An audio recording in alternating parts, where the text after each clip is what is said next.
once you become a army person, the mindset is very different, and especially, I worked with Marine Commandos. Their psyche is very different.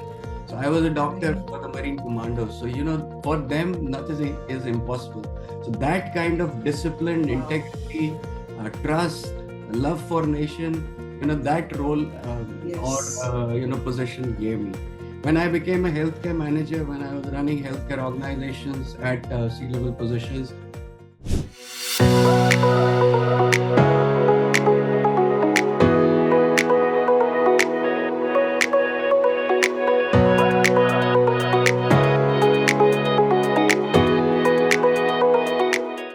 Hello, everyone, and welcome to FaceTime with Leaders, a podcast series by Directors Institute World Council of Directors. I'm Priya George, and today we are honored with the presence of a distinguished veteran in the field of healthcare. With a career spanning over 25 years, Dr. Shekhar Mehta has worked in diverse roles across multiple countries, shaping the healthcare landscape with his expertise in hospital management, clinical quality, and performance enhancement. He's a true leader in healthcare and has been instrumental in steering organizations towards excellence through international accreditations, process improvement, and strategic operations. Thank you for being here with us, Dr. Shekhar, and welcome to FaceTime with Leaders. Your presence is truly appreciated. Thank you. Thank you so much, Priya. I'm really delighted to have been brought here and to talk about my experiences in healthcare. Thank you. Thank you for having me here. Absolutely. So let's get right to it. And I couldn't help but notice the fascinating breadth of your experience, particularly your role in pioneering healthcare consultancy and management. So there's a lot to unpack. So let's start. Dr. Shekhar, with nearly 25 years of experience in healthcare and hospital management, you've made significant contributions to clinical quality, performance management, and international's accreditations. Could you share the pivotal moments that shaped your career and helped you reach such an esteemed position? Sure. Thank you, Priya. Thank you, first of all, for the introduction, what you gave about me. Well, it's been nearly 25 years, as I said earlier also, that, I have been working into the field of healthcare. I started my journey as a medical doctor, as a general practitioner in the armed forces, Right. wherein I was treating the armed forces people and their families. During that time of short 5 years, I realized that I could make a bigger impact on the lives of the people if I was into the managing side of the clinical medical field. So that Right. is when I decided, to take a stint and do a technical and more professional education, which was my MBA at Manchester Business School, UK. So Right. that was a great, I would say, period of time, which was almost 20 years back.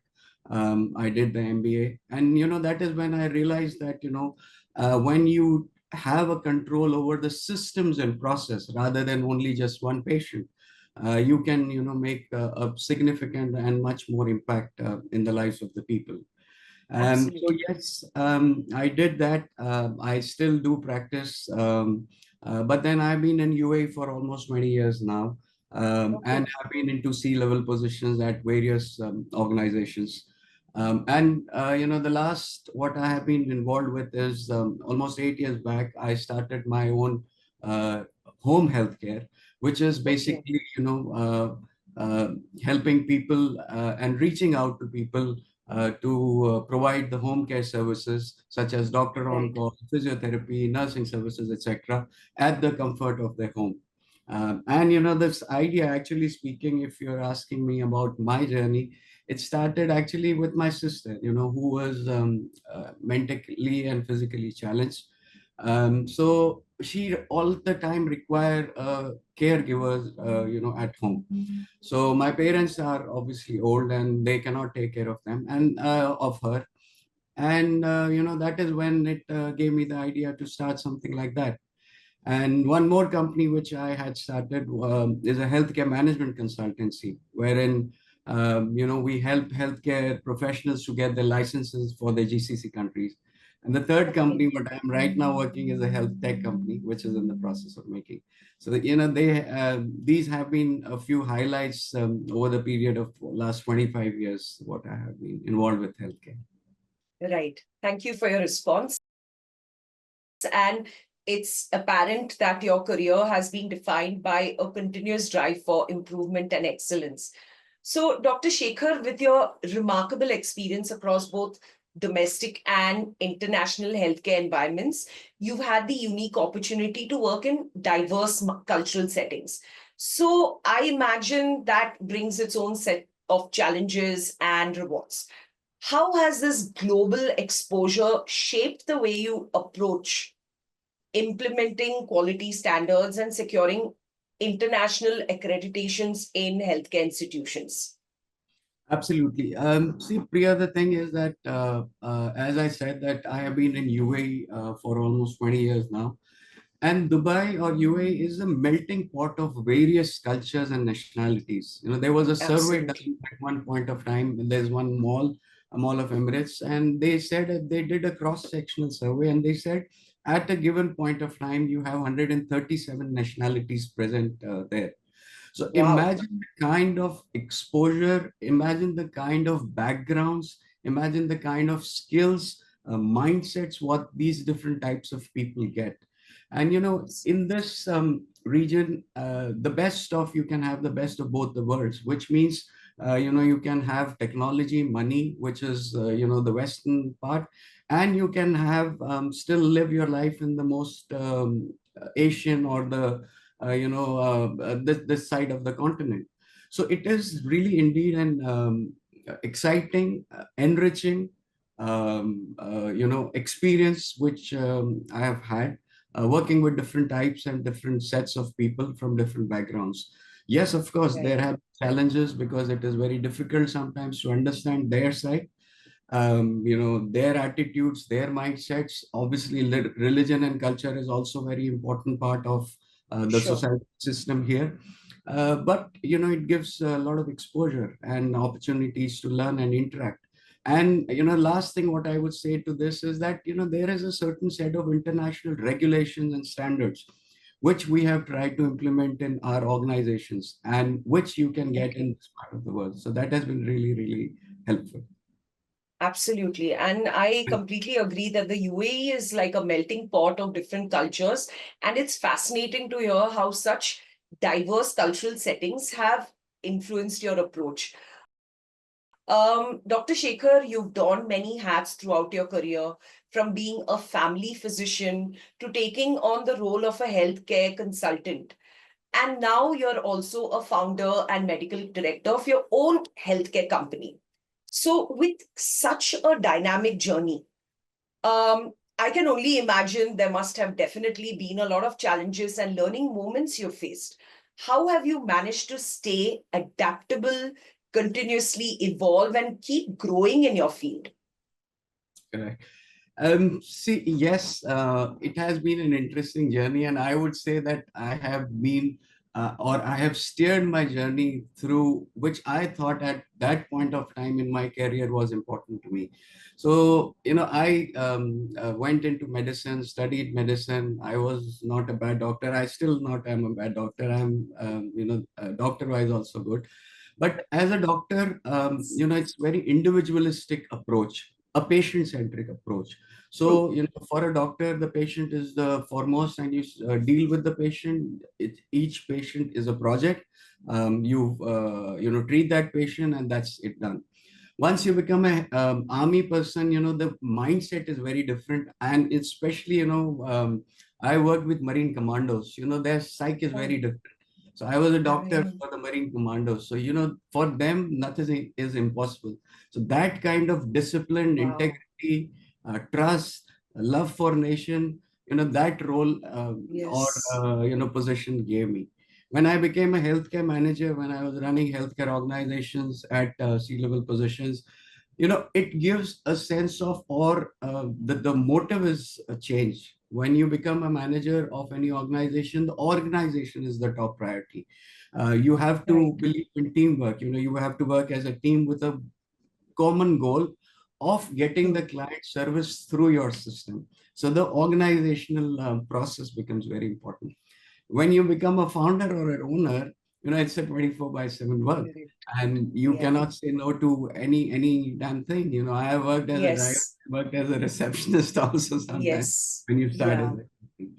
a but I think keyword is, and one more thing, that when you are owner or a founder, you have to learn and know each facet of the business. So let's say it's manpower Right. management, operations management, clinical side, finance, sales, marketing, all the things. You have to have some bits and pieces, the knowledge you have to have.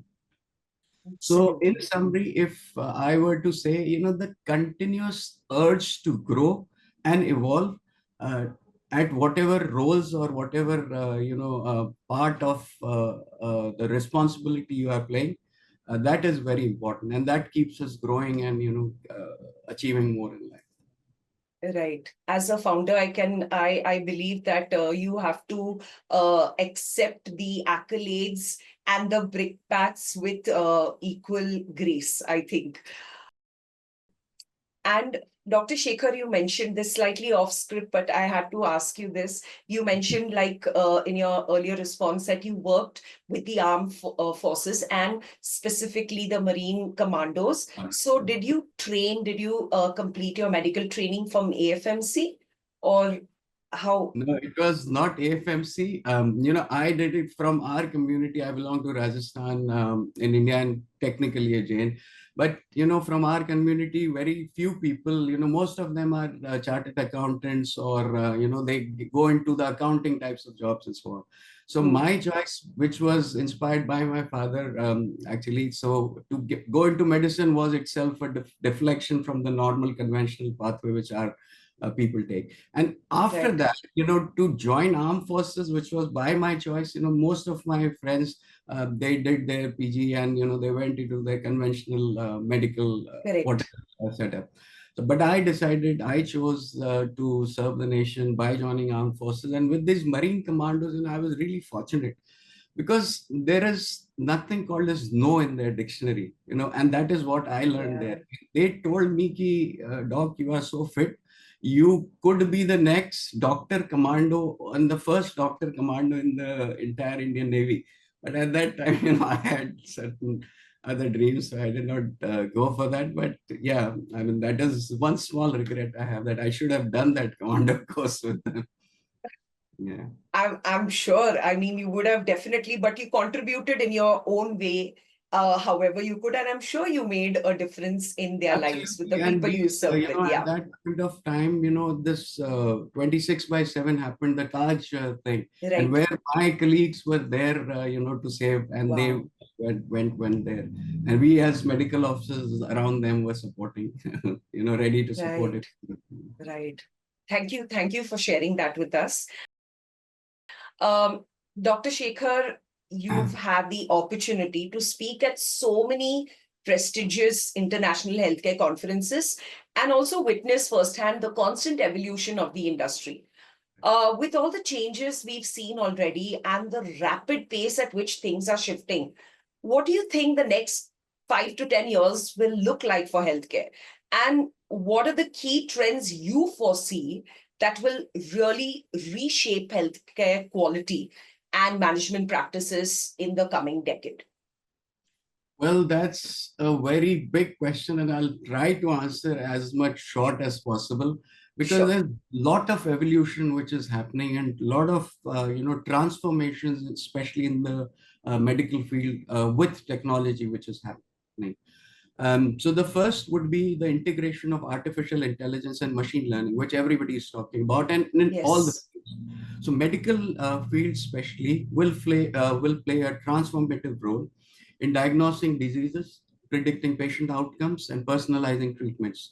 AI algorithms are already, aiding radiologists, pathologists, and clinicians in interpreting complex data like medical images, genetic profiles, and patient history. Quality AI will improve diagnostic accuracy, human error, and helps in detecting the diseases earlier. With predictive analytics and they can enable proactive care, identifying the at-risk patients before conditions worsen. In management, leaders will have to integrate all these technology AI into decision making and ensuring that it complements the clinical expertise and improves the organizational efficiency. AI-driven tools will streamline the workflows, optimize staffing, reduce the administrative burdens, and lead to cost savings and better resource management. Because that is the power of AI, what in medical field it can create. Then there is telemedicine and remote monitoring, wherein remotely patient consultations can happen, remotely patients can be monitored. I can, as a doctor, control and titrate the dose of any patient at home, the painkiller medicine and all from here with my system or my phone anyway. So it is very, very important with technology, especially, these virtual visits, teleconsultations. Mental health care would totally be online, most of the things Absolutely. Yeah. with this one telemedicine. Healthcare quality will improve the access to health care, especially for the underserved populations and for chronic conditions and all. And healthcare systems, healthcare management will have to build an infrastructure for telemedicine, invest in digital platforms, train staff for virtual delivery. Like I belong to the old school of, teaching, wherein we had conventional books and all. But Yes. nowadays, these younger people, they do everything on iPad. So Yeah. they are so much aware of the technology, and they will have to be with the evolving technologies. Then, a few key points is the medicine will become very personalized, and precision medicine will be very, very rampant, which means, these genomics, molecular biology, big data, highly personalized treatment plans tailored to Mm. genetic makeup, lifestyle, environment of each patient. Precision medicine Mm. will enhance the effectiveness of therapies, especially for complex conditions like cancer, Yes. cardiovascular diseases, and autoimmune disorders. Um, Right. Healthcare quality, again, in personalized treatments will be more lead to effective interventions with fewer adverse drug reactions, because you precisely know the profile of that patient or that client from before. There is a lot of data which is there Absolutely. in the system. So Yes. like when you call in, there's this reel, I'm not sure if you have seen, that, they call and they say that, sir, this is your name, this is your thing. I want to order a pizza. No, he says, no, sir, you have this problem, you have this disease. So I will order this pizza for you. So, healthcare will become something like that. And healthcare leaders or managers will have to work alongside this technology thing. Then there is, value-based care, which means that instead of, having the volume of care, it would be the value-based care. So people, nowadays they read too much. They come with a lot of information. So healthcare providers will have to provide the real high-quality services, which, will come with a lot of data, which we have discussed earlier also. So there would be Great. focus on preventive care, care coordination, and improving the chronic disease management. So there are a lot of changes. I can go on and on, but I think time is not that much will allow. One or two key points which I had noted Sure. down. Sure. Um, this workforce, healthcare workforce transformation would be very much affected by this coming of AI and all. How? Healthcare professionals will be supported by technologies such as AI, robotics, automation. So allowing them to focus on more complex tasks and patient care with routine, this admin and all. Like for example, earlier I had Yeah. to type all the notes and all. So now I can just dictate and it gets transcribed and Absolutely. it gets Yeah. by itself by with the help of technology.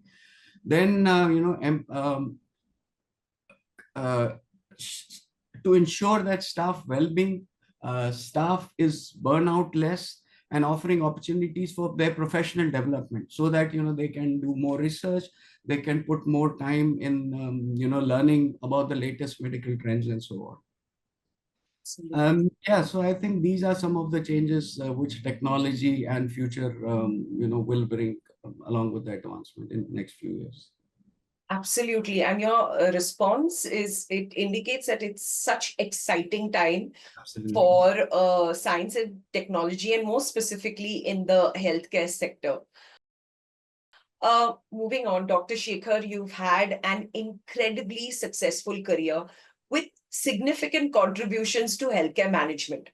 But I'm sure everyone is curious to know, what are your future aspirations, both in terms of advancing healthcare as a whole and your role in the boardroom? How do you envision your continued impact on the industry in the coming years? Right. I think, I would like to answer in continuation of the previous things, what I said, because that's the future, what we have spoken about with the coming and, these lot of innovations and AI coming up in. So the aspiration also would be something on those lines. So let's say, I am really, really a fan of driving the digital transformation and innovation. So my aspiration is to lead the integration of cutting edge technologies such as AI, machine learning, telemedicine, and electronic healthcare systems to improve the healthcare delivery and patient experience. Now, my role in this context as a boardroom director would be to guide discussions on investments in technology for any organization, ensuring that that entire board understands the importance of that, and they support the digital health initiatives that will enhance the operational efficiency, reduce costs, and improve the quality of care. Second point is enhancing the health equity and access, which is very important. So it's not only the private healthcare providers, we are talking about the healthcare in general. So my aspiration or my thought process would be to advocate to implement the strategies that address health disparities. Some of the people are getting the best of the best healthcare, so while some of the people are not able to get the same. So Right. my wish would be, and I would like to advocate to implement strategies that will address the health disparities, focusing on making healthcare professionals and healthcare more accessible to the underserved population. As a boardroom member, I would like to shape policies and programs that prioritize inclusivity in healthcare services, their inclusivity, ensuring that the organizations, they align with the social determinants of Mhm. health and work towards, to close those health equity gaps. Then Right. third would be to improve the patient-centered care, wherein Hmm. to develop, I would like to develop a healthcare environment where patient outcomes, satisfactions, and experience are all at the center of all decisions. So, which means patient Hmm. is at center of all the decisions, rather than you giving them only that this is our process, you go through the system. No, the Hmm. patient should be at the center of making all the decisions. And as would be required as a boardroom member, I would like to foster a culture between the boardroom directors to promote patient-centered care, and establish certain kind of indicators or metrics to ensure high patient satisfactions, outcomes, and quality of care.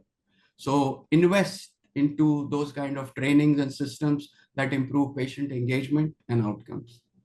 Few things, that one is leaders in financial sustainability, basically to ensure that healthcare organizations remain financially robust while maintaining a Hmm. focus on high quality care, because that is very important. If they don't Sustainability. do that, sustainability, financial sustainability, they will not be able to sustain. You can talk about big talks and all you can have, but if it is not properly planned and there is no Right. financial sustainability, it would not go in the longer run. And then, collaborations and partnerships between various healthcare systems, public health organizations, community stakeholders, and tech companies to improve the care delivery. This is what my aspiration would be if, I would be given a chance to lead certain kind of healthcare groups or organizations. And in the boardroom, I would try to focus on strategic partnerships with the above organizations, which I said, and acquisitions also. Um, Right. and cultivate relationships with external stakeholders um, to drive innovation and collaboration. Yeah, Right. that's what I think. Right. And we wish Um, you the best, because I think your response is definitely inspiring, Dr. Shekhar. It's clear that your commitment to healthcare, it extends beyond your current work. Um, we did discuss briefly about the S and the E in ESG. And since there's a lot of chatter about, ESG, could you add, a few more points um, to your, like, what's your perspective on its importance in healthcare? And if you want to add some more points to, to your earlier response, where you already talked about, how you want to make a social impact and make it more available and accessible to the general public, to everyone. So yeah, I'd like to know your thoughts on, yes. ESG. Um, Yes. so, Priya, what I think is that it's not only healthcare organizations. As we know, Yeah. environmental, social, and governance Governance. factors is important for all types of organizations.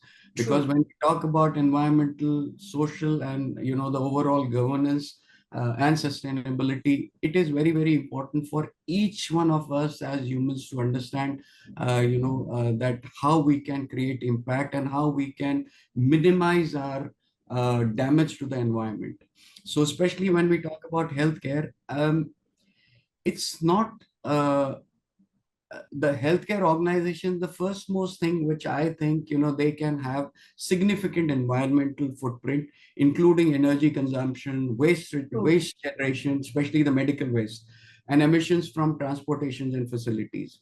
So we need to reduce this environmental impact to help mitigate climate changes and basically create healthier communities. So how we can do that?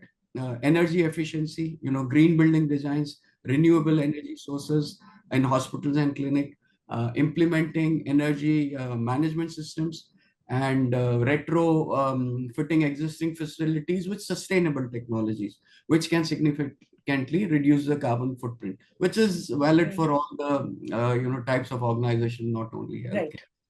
Waste Right. management, especially medical waste, improving the Yeah. recycling programs, because there's a lot of waste which comes out of the hospitals, and exploring True. alternative, more sustainable supplies. One time usage. There are a lot of things, especially gloves, consumables. A lot of things are Right. being used. So to use materials which is environment friendly, establishing a robust waste management protocol which can minimize hazardous waste and improve the overall environmental impact. Then, encouraging suppliers to adopt sustainable practices and Mhm. sourcing eco-friendly products, which can reduce the environmental impact of the entire supply chain. Now, that is a summary about the environmental part of that. Then, we talk about social responsibility and equity. Right. Social responsibility within healthcare goes beyond providing only clinical care. It involves addressing social determinants of health, ensuring equitable access to care, as we spoke about it earlier, and improving Yes. the overall well-being of the community as such, and not only Understood. specific bits and pieces. Especially the marginalized populations, which do Right. not have access to the healthcare. As Right. and when, I mean, people are getting more and more aware that healthcare outcomes are influenced by socio-economic factors such as income, education, housing, and access to nutritious food. So, a focus on True. social equity ensures better outcomes and reduces the healthcare disparities. How do you drive change? Um, Healthcare organizations can develop targeted programs that reduce disparities in care for underserved and vulnerable populations. This may involve outreach programs.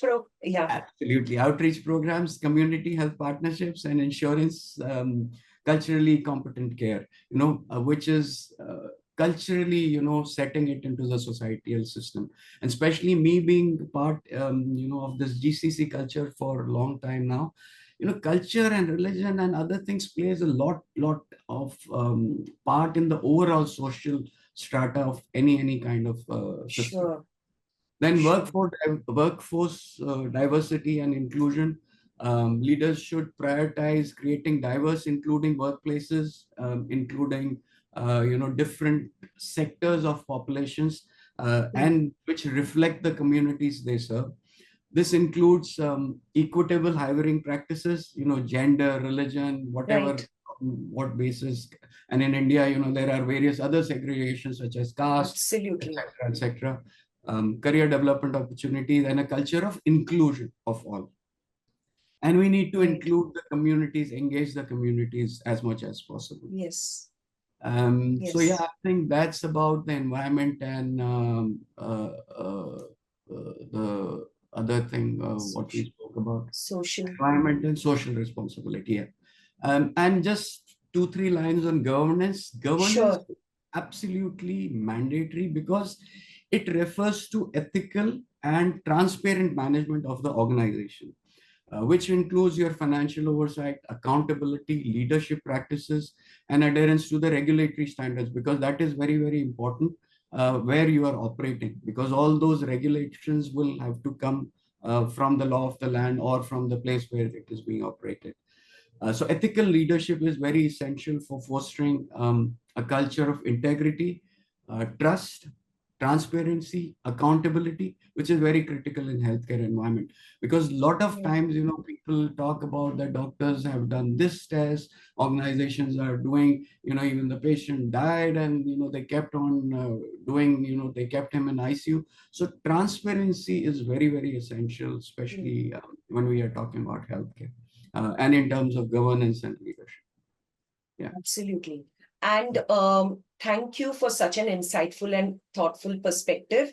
And I agree to what you said, that ESG is not just a set of rules or principles, but it should become a way of life for all organizations and institutions. And I think even personally, at at an individual level.